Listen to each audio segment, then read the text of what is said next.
Hello, everyone. Welcome to today's webinar, Lead Different.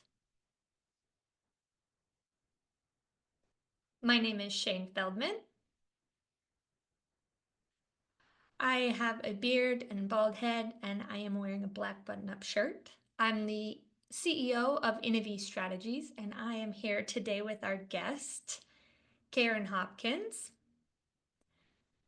Karen will introduce herself briefly, but before we get started, I first want to take a moment and thank our support, Interpreter Now, for providing the interpreters and for our CART services today.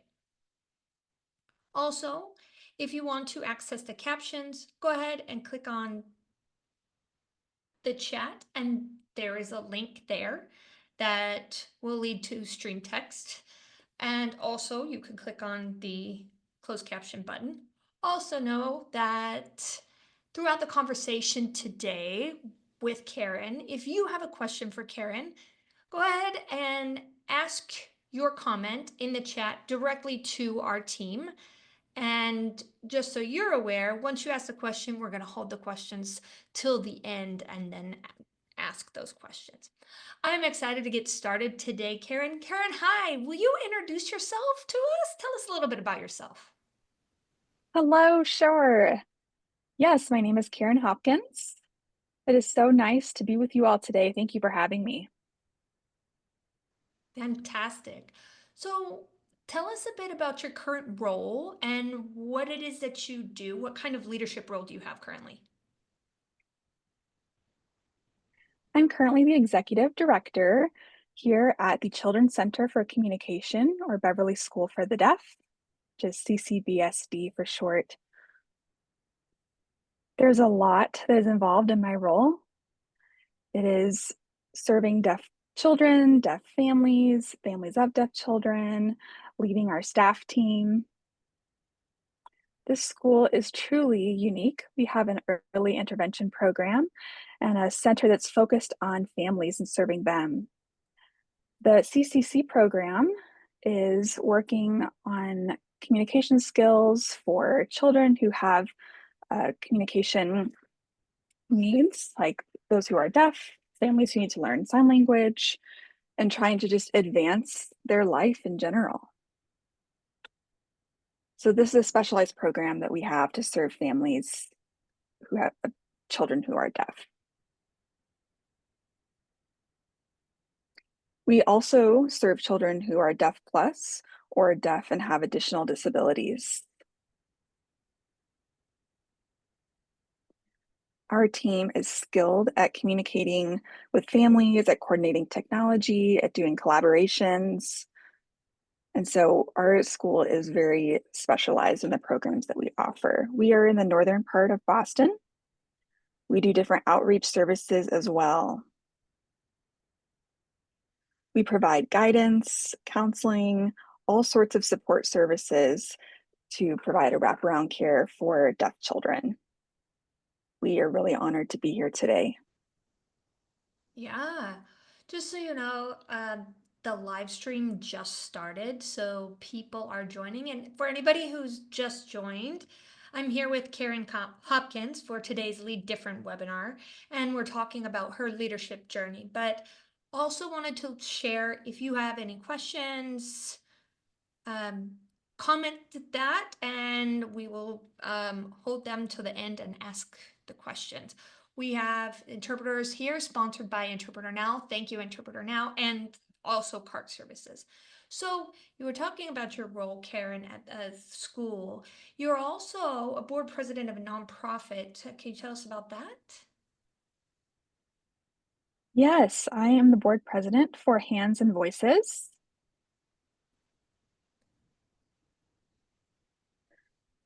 I help guide the organization in terms of the support that it needs. We support families who have deaf children. Thanks for sharing. So I wanted to ask you, could you tell us a bit about your leadership journey? How did you get to where you're at today, an executive director for a large school for the deaf with varying disabilities as well, and president of Hands and Voices. What were your steps like along the way? As you said, it really has been a journey. So for me, growing up in the northern part of Maine um, was where everything started. I had never met a deaf person before. I was the only deaf person, not only in my family, but my entire community and my school as well. In addition, my family had also never been exposed to the deaf community or meeting deaf people. And it wasn't until I enrolled in university at age 17 that I really experienced the opening of my world, my horizons, understanding of my deaf identity and connection. Through my 4 years at Gallaudet, I earned a bachelor's degree in education. And growing up in Maine, I knew that I eventually had to go back home. I wanted to go back and serve the children in the community where I had grown up. I really wanted to see families connect with each other, especially those within the deaf community. I wanted to see more connectivity among the different systems that were there and designed to serve them, giving people the gift that I did not have access to growing up. So I started my journey in public education, and I still felt like something was missing. I was working with deaf teenagers on some social and emotional learning, and I just noticed there were several gaps that they were facing. They were lacking connection to community, lacking connection to the services that they needed, and their families were not aware of these services as well. We needed to do better for our deaf teens. Waiting until middle school, waiting until high school is too late. We really need to engage in early intervention services to try and catch these deaf children and their families earlier so they have some better outcomes. So throughout the state of Maine, we were able to provide some services to deaf children and their families at home, but I recognize that those families needed more than even just that. So progressively, we started adding additional services and programs.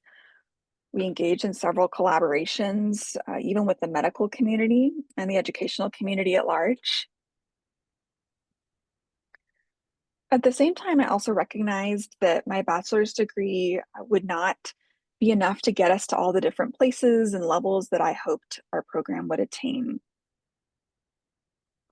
I would meet several people who would simply not listen to me because of my educational status. I wanted to connect with them and learn from them and hear from them, but I realized that a master's degree or even more higher education was going to be required. I did earn my different certifications, for teaching and being a principal, and that opened more and more doors for me. And if I wanted to meet more people, I needed to have the credentials that were going to mirror the audiences that I was meeting with and trying to work with.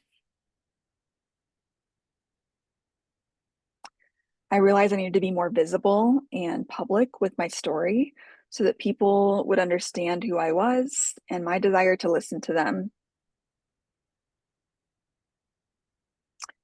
After my educational journey continued, I came back to Maine, continued working at the deaf school there. I taught in all sorts of different settings. I worked with interpreters. I ultimately became president of the school and had different roles throughout my time there. It was a truly fascinating journey because I always envisioned myself just as a teacher, but I realized that I could support people in different and greater ways if I was willing to go through these different roles. My work in Maine allowed us to help change systems, affect systemic change for deaf children across the entire state.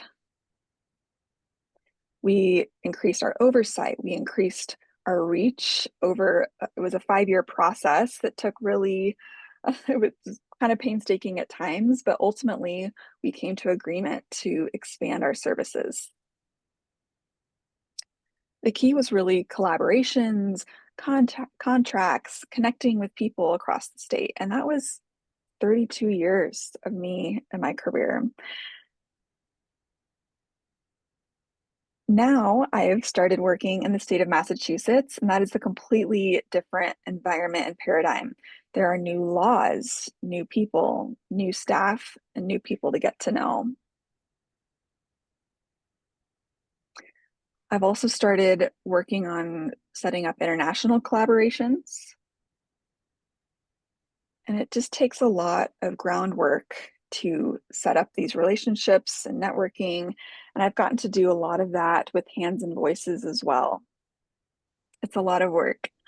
Yeah, definitely sounds like a lot of work navigating that, trying to increase your knowledge, increase your professional certification, education, and at the same time, like you said, collaboration is a huge part of the journey. So before we started today, you and I were talking a little bit about the transition from Maine, it's statewide school for the deaf, to CCCBSD. And their specific organization. Can you tell me a little bit more about that transition and how you maintained leadership in your comfort zone in the state that you grew up to a new state? Can you tell me about that? Sure. I knew Maine like the back of my hand, the systems, the laws. I was familiar with all of it. It was my home. Transitioning to Massachusetts, again, was completely new. I had to learn the new laws, the systems, new ways of thinking about things, and an entirely different community. Took me a little while to get settled and get to know all of the people here. I spent 1 month, my first month here, meeting with every single person one on one. I wanted to get to know all of the staff members and understand who they were. I wanted to spend time interacting with all the students, understanding their dreams, their wants. I also met with several family members. I wanted to survey their needs, wants, and dreams as well. The journey itself has been both rapid and slow at the same time. I've noticed myself having to kind of rein things in because of the speed that I'm used to working at. And if compared to what I had been doing for decades prior, that gotten into my rhythm, things were kind of the same. I had to learn to slow down in my leadership to better support this new audience, this new community of people. I needed to listen to what they wanted and what they needed. Wow. So I just want to ask you, as a leader, there's a lot of expectation for you in terms of responding to people, supporting your leadership team, making sure that you're doing right as far as your work things, right? Budget restrictions, following strategic plans, things like that. So you said you literally met with everybody individually. That had to take a lot of time. So how did you balance that and what did that look like for you?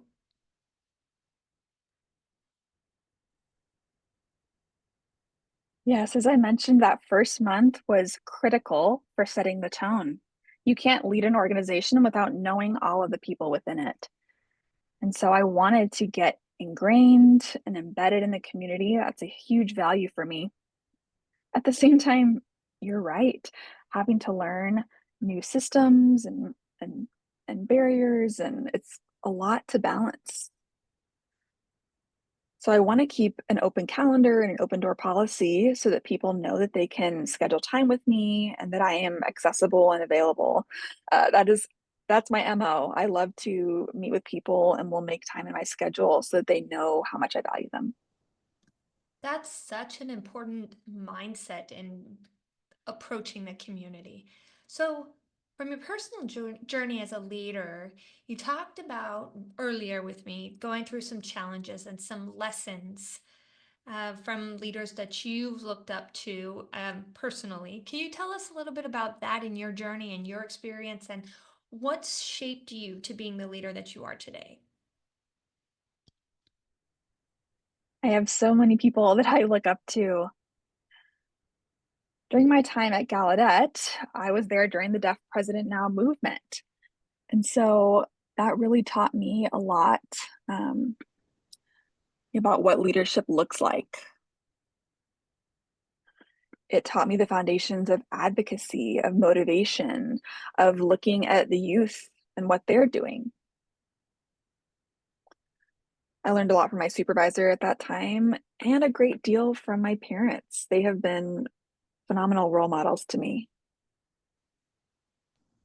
I see you said your parents, you looked up to them. There was a story about how you didn't lead or learn how to lead alone, but yeah, tell me a little bit more about that story about how you should not lead alone, but that you should be in a group. What does that look like for you?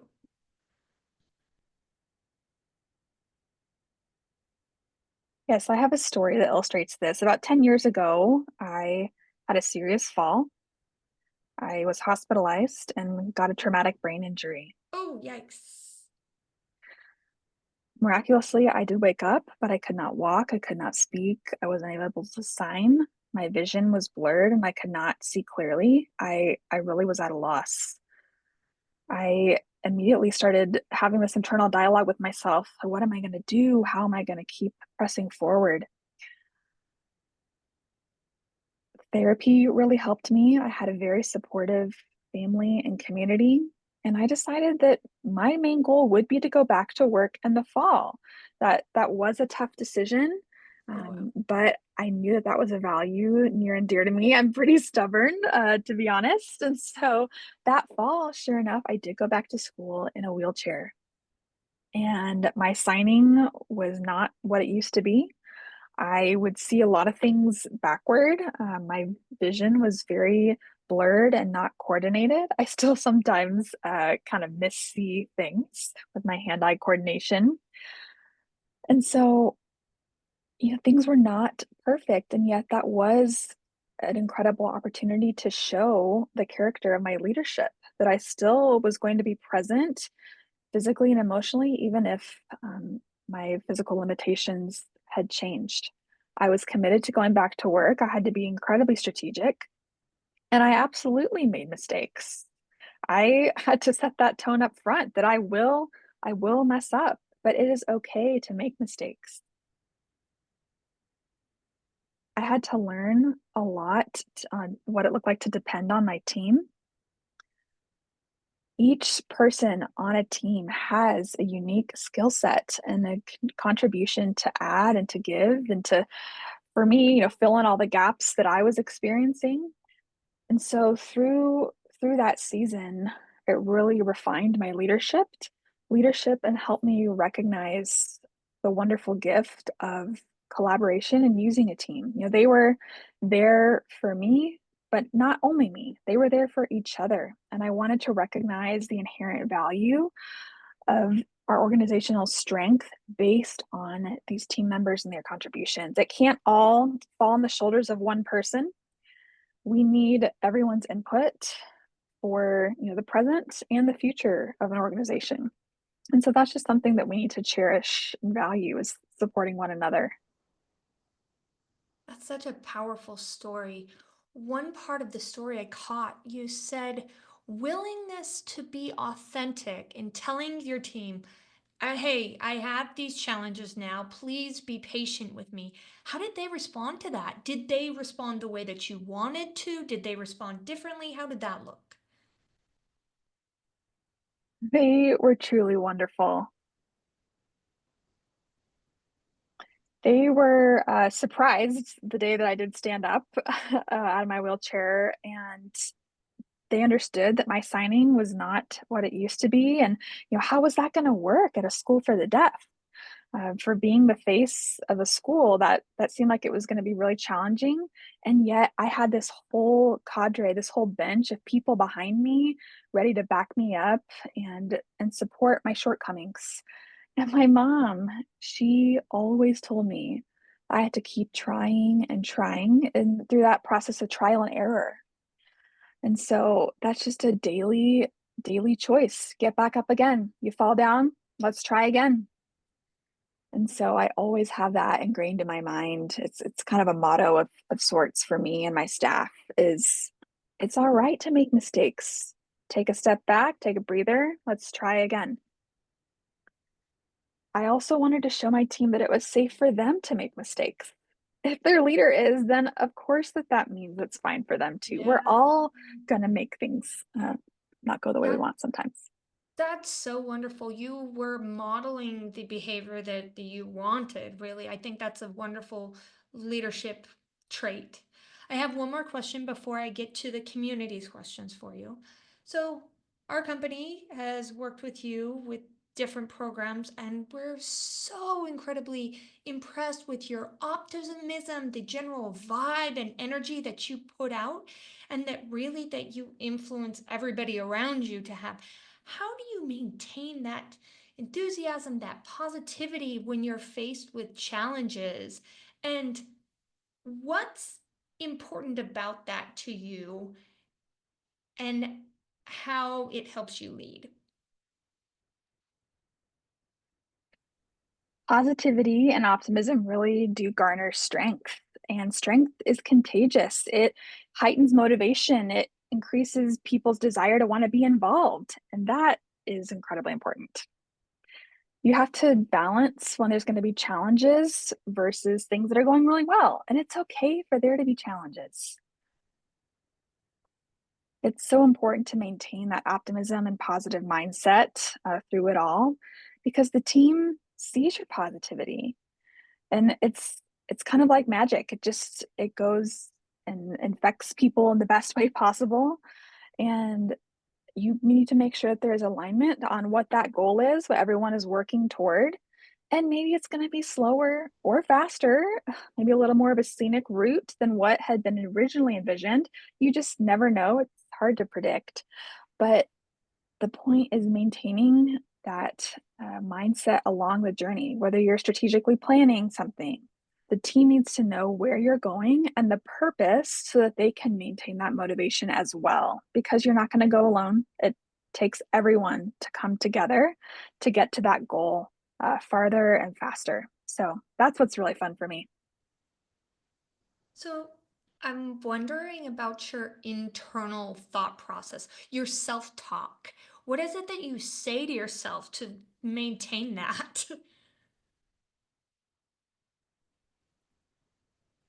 I am in a constant dialogue with myself about how to improve, this growth mindset person by person, individual by individual, how can I help them? And it takes an analytical process to do that, to zoom in on both an individual micro level and then a macro level at systems, trying to figure out what is the best way that I can add value and help right now. And so in my head, I'm just always seeing things through the lens of how I can help people and make things better. I see that, yeah, in your actions that you're always wanting everybody to work together, seeing how you can help and invest. I love it. So, um, my team, let me know if we have any questions potentially on Facebook or elsewhere. For Karen, I'm checking in with them to see.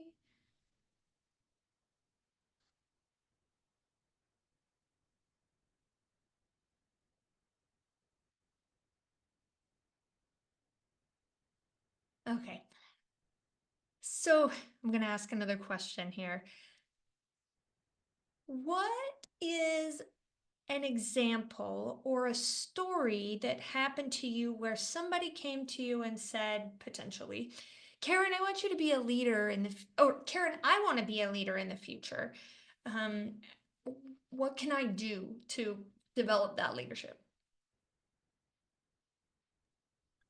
It happens quite a bit, actually. I have several people come up to me and say, "Hey, I'd love to be a leader." And those are my favorite conversations. I first ask, "What do you want to be? What are your values and what are your goals?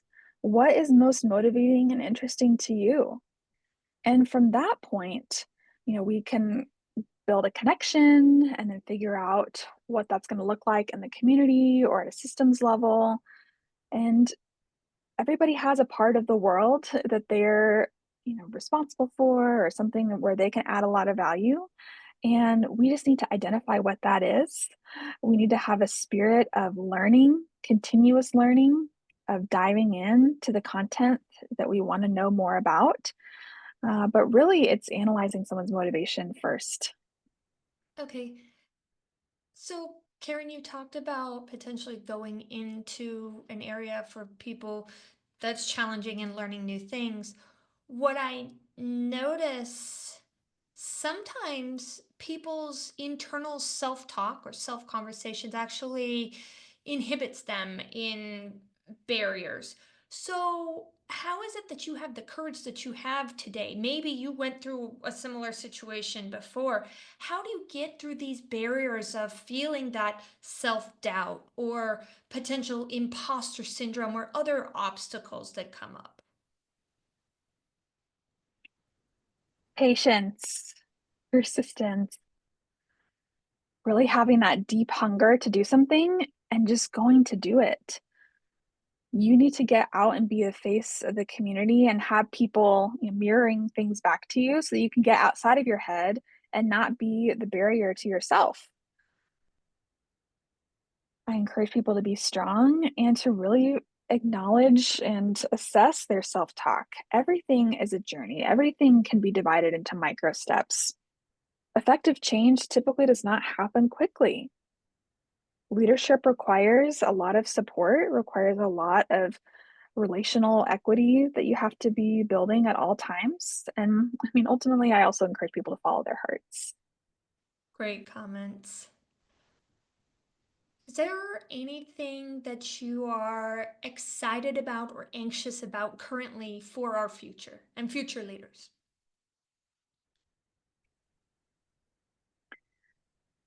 This school is growing so much. Our programs are expanding. We're adding more and more services, and it's a continual growth process for me. And I want to continue expanding what we can do for our students, for their families, getting them more involved, and also welcoming more of deaf people to be involved in what we're doing, ultimately to connect with children more. Wonderful. Thank you, Karen, for being a part of today's Lead Different webinar. And thank you for being vulnerable, talking to us about what your process looks like. One term that I noticed you use often throughout today's conversation was balance. And it seemed like a vibe of mutual respect. And I just really appreciate that. I want to thank again Interpreter Now for providing interpreters and captioners for Lead Different. Any final comments, Karen, before we wrap? Just thank you again for this opportunity. I always love sharing my enthusiasm and optimism and love diving right in and motivating other people on their leadership journeys. Oh, wonderful. Thank you, Karen.